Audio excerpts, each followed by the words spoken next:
right, so we're live, ish.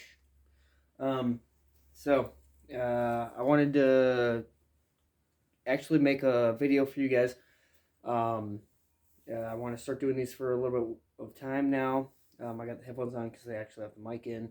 My phone kind of sucks for recording, so I hope you guys can hear this really well. I hope the lighting is decent enough, and the backdrop is good. But yeah, obviously I'm doing this in my garage. But um, I used to do, I still do a lot of recordings. Not a lot recently, but I went back through some of my recordings recently, and I found one that I really wanted to share with you guys. And it's called The 3 Stages of Grief. I looked up a little bit of grief stuff after I lost Caleb, and it just kind of went through. There are 3 stages that you go through. One is you never recover. Like, you never get back to a normal life. You never get back to where you were. You never get back to being the person that you even were before you went through this loss. And, I know there's a lot of things that encompass this particular aspect of grief. Like, it doesn't just have to be a loss. You can be a victim of something. You can go through something that completely debilitates you as a human being, whether it's something that happened at birth, something that happened early on in your life. And until you actually get through that and work through it, there's no real... The fucking train, I swear to God. I'm gonna keep going this time, because in the recording the train came and I had to stop because I'm like, fuck this. But I'm gonna push through, so hopefully I'm gonna yell above the train once it gets closer. But the first stage is you never recover, and it's I don't want to say that's the most common, but I see a lot of people in that stage, where something happened to them, and somebody abandoned them at some point. Somebody did something wrong to them. Somebody really dear to them died, and it really fucked them up, and it's they I don't want to say they choose, but I feel strongly that they choose to play the victim card, and I choose to not be a victim of my brother's death.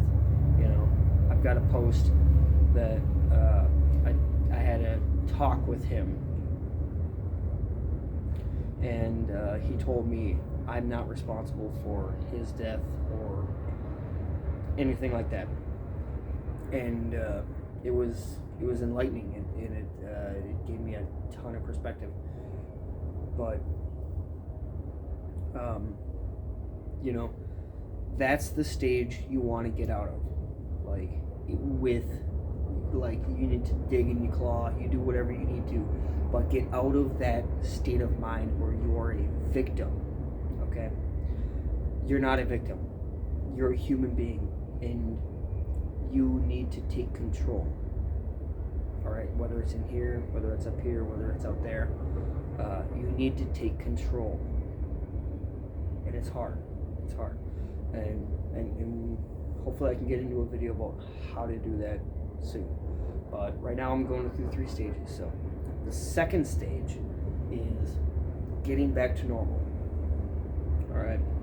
It's just getting back to being the person you used to be before you actually had this loss, or becoming, if it happened early on, it becomes being a person that you're comfortable with, being comfortable in your own skin, because I've talked to a lot of people where you can feel it. They're not comfortable with who they are. They're not comfortable with who their becoming. They're not comfortable with the thoughts in their head, and they haven't learned how to understand that it's okay to be completely fucked up. Like, I own my fucked upness. I own it 100%. Like, look at use backdrop. I got a freaking skeleton hanging in the corner, for Christ's sake. Like, I love it. I love that I'm fucked up. Like, love it. Own it. Understand who you are. Constantly learn about who you are. That's only stage 2, getting back to normal. And in my opinion, if you've never had anything happen to you that you needed to like shake your fucking universe and shake your whole world and shake your foundation, like an earthquake. Yeah, that's a good example. If you've never experienced an earthquake, you don't know what getting back to normal is, and so you just are at normal, and it might not be comfortable to get out of that normal. So get out of it every once in a while, understand you're fucked up, understand you're human, understand you have thoughts of depression, understand you have thoughts of suicide, understand you have thoughts of killing people, like fucking these are thoughts, they're not actions, okay? So remember, there's a difference between thoughts and actions. But on that note, I do truly believe that at the end of the day, we are what we think about. So keep your thoughts positive, keep your thoughts enlightening, keep your thoughts motivating, and you will do very well. If you keep your thoughts depressing, if you keep your thoughts in a victim mindset, this happened to me, you're not gonna make it. You'll make it. I'm sure you will. You'll survive. You won't thrive. You know what the difference between surviving is and thriving is? It's a mindset. It's a mindset. And that's what brings me to stage 3. Stage 3 is getting back to normal and then understanding what happened to you happened for you.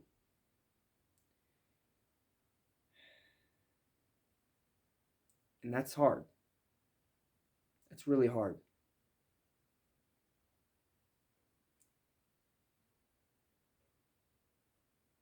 It's extremely difficult.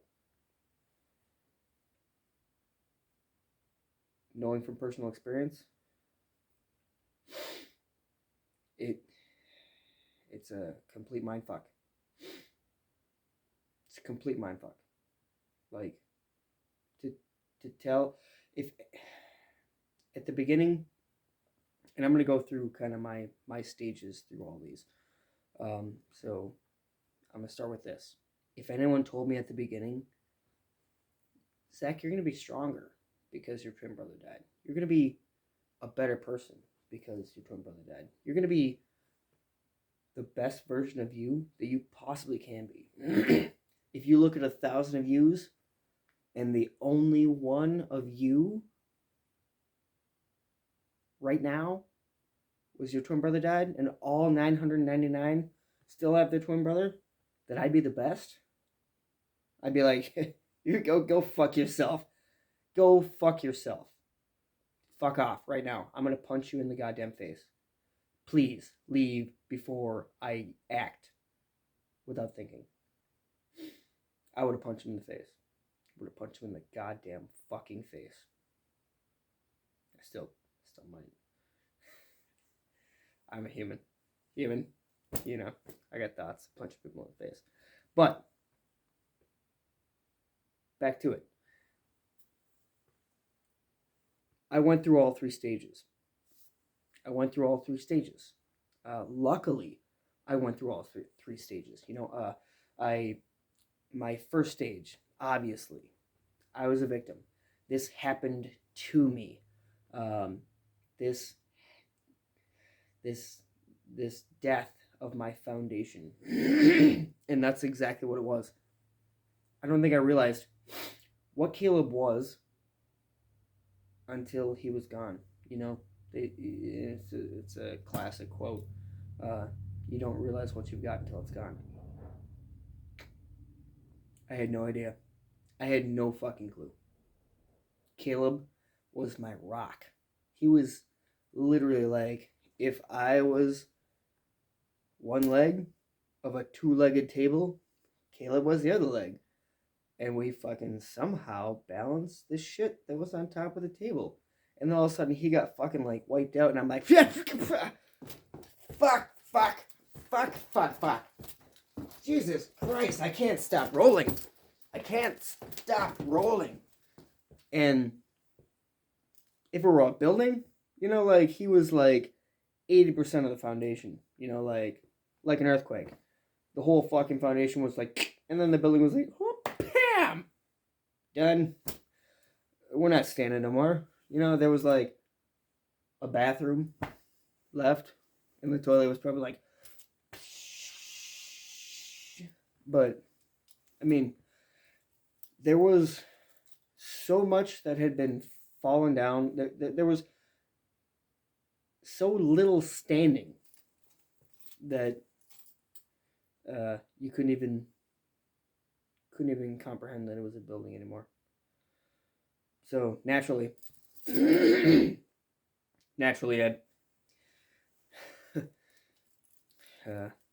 found a bottle, and I drank for God knows how long.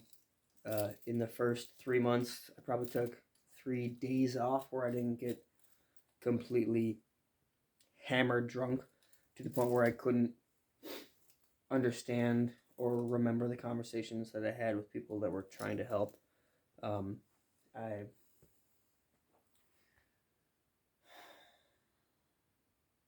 The first year probably took 20 to 30 days off. You know, in 2017. I went to Rockfest that year. That was pretty cool. I found out people that love rock music probably have something in common, which is we gravitate toward our pain, you know. But we don't shy away from it. That's the thing I love about rock music, is you don't shy away from your pain. You encompass it. You wear it on your sleeve, you know. But the first year was rough.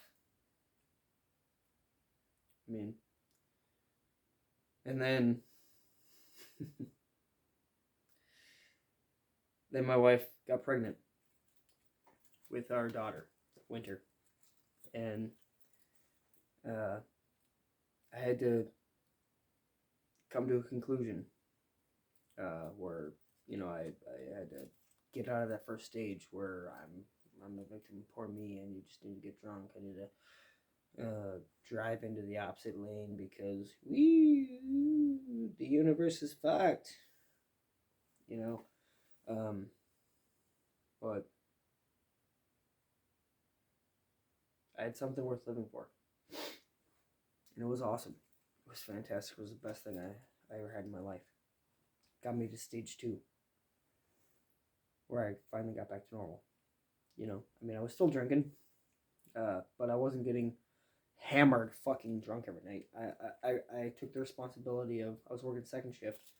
I took the responsibility of taking my daughter to daycare in the morning, and then either A, coming home and going back to bed, or B, going to work construction before I started my second shift job.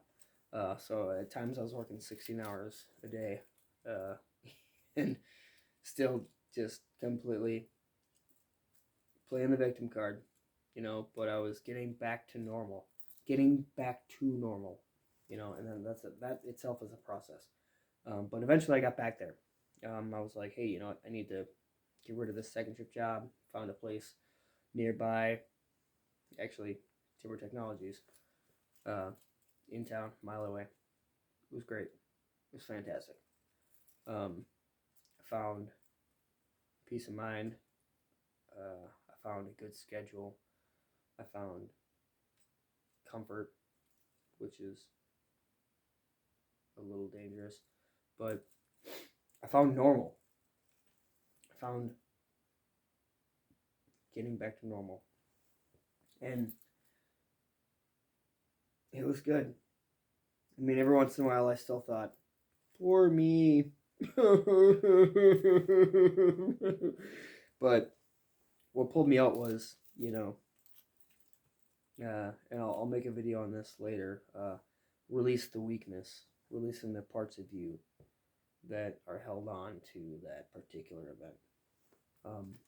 And so I released all those feelings and emotions because I knew everything I didn't want to feel. And that's just as important as all the things you do want to feel. So I drew a line and I stepped to one side of it. And I said, I don't want to.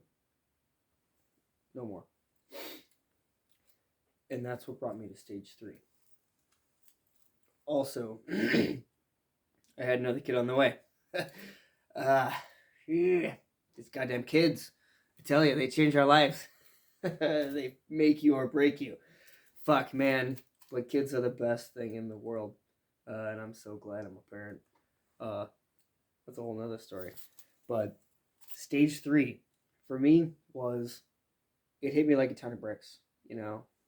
First kid, yeah, man, we're great. It's awesome. My wife's a daycare teacher. She's a human development and family studies major. She's literally went to college to be a mom. She knows all about human development at the early stages, the psychology of kids. She has taught me so much about being a parent.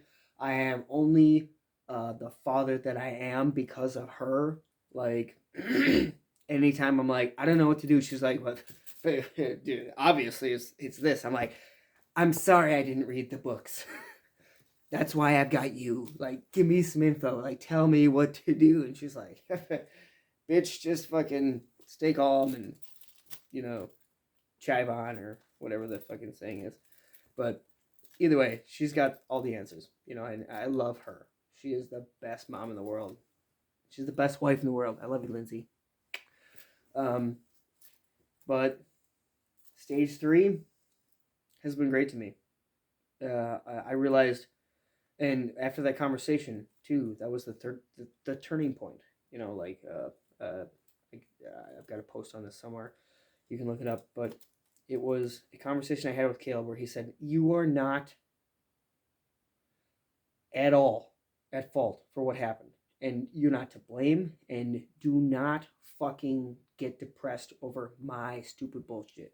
And I'm like, well, how am I supposed to fucking have a family life and make ends meet and be the father of the year and be the husband of the year and just be everything I want to be when the world is so fucking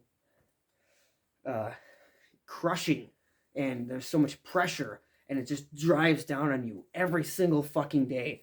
And how am I supposed to deal with that? I literally looked over him in the car and he just looked back at me and said, "Because you're stronger than it."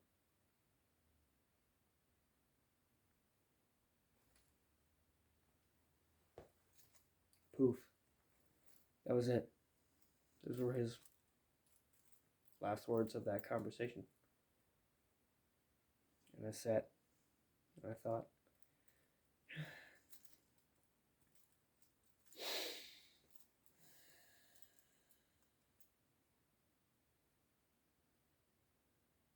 and Caleb wasn't one for being very motivational or saying that you were stronger than you were. Because Caleb was the strongest motherfucker in the room. Caleb was. And he wanted you to know it. He was alpha male. So for him to say that to me meant a lot. I mean, I know it wasn't real, but it felt really fucking real. Felt really fucking real. And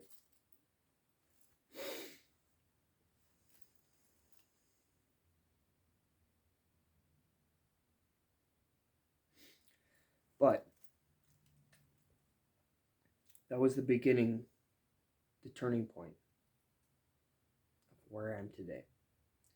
Which is why I'm making this video. And it's gone on a lot longer than I thought. I was going to make a 5-minute video about stupid shit I wrote shit on the thing. And I haven't gone off any of it. But I wanted to make this post for all the wolves. All the wolves out there. You're strong. The pack is strong.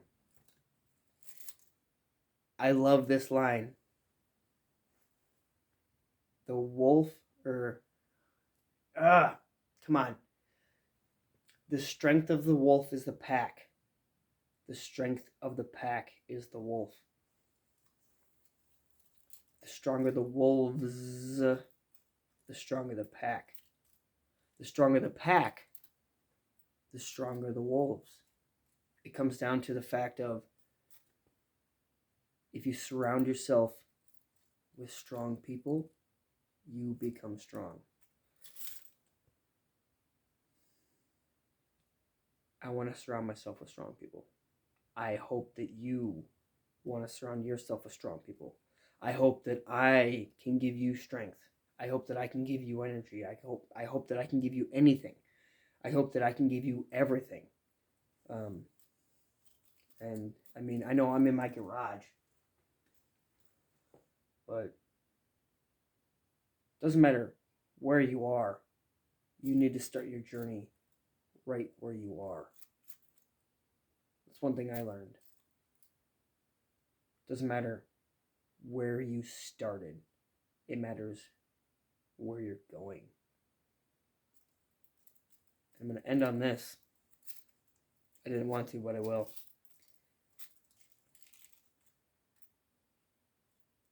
You're always chasing someone. You are always chasing someone. Whether you're chasing someone up here or chasing someone down there. You're chasing someone.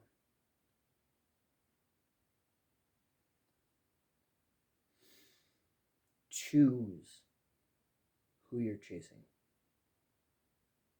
Choose wisely. Me? I'm chasing somebody up there. Because Caleb was like, man, you're not. Caleb was always like, man, you're not meant for this stupid bullshit. So I'm chasing somebody way above me. It's going to take me a long fucking time to get there. And I have a lot of fucking work to do. But I'm going to get there. Because I believe. I believe in me. And I know I'm going to get there. And I want you to do the same. I want you to believe in you. Because first off, I believe in you. This group, I started for me. I started this group for me. But I want it to be for everybody. I want it to be for you. And I want you to understand that if I have strength, you have strength. What's inside of me as a human fucking being is inside of you as a human fucking being. So get angry, get fucking obsessed, get irate, get whatever you need to be, get happy and get enthusiastic, get passionate about what you believe in, I believe that what I identify as, and I'll get into identity and hopefully I got a lot of videos that I need to make, but I'm going to press on this one just for a second. My identity is I'm a problem solver. I am someone who gets shit done. I'm someone who sets goals and smashes them. That's a Caleb quote. I am someone who you can rely on. I am a great father, a great husband, a great person. And I believe in me. I got another pinky. I I love my life. Let's end on a good note. So, gratitude. You know, I'm. Fuck, this video is way longer than I thought it was going to be. I'm grateful to have Caleb in my life. I'm grateful to have 29. I actually calculated the days that he actually survived. Lived. Yeah. But it was like 10,300 and some shit. And made me think of Tool's 10,000 Days album. I'm like, fuck you, Tool. He passed there. But, I mean, he lived just a little over 10,000 days. And, you know, what you think about it, what can you do in 10,000 days? Caleb did so much more in 10,000 days than most people do in 90 fucking years. Jim Rohn has a quote that I'm going to end on. I'd rather live 30 years of adventure than 100 years safe in a corner. That was Caleb. All right. Good night, wolves. Keep your chin up.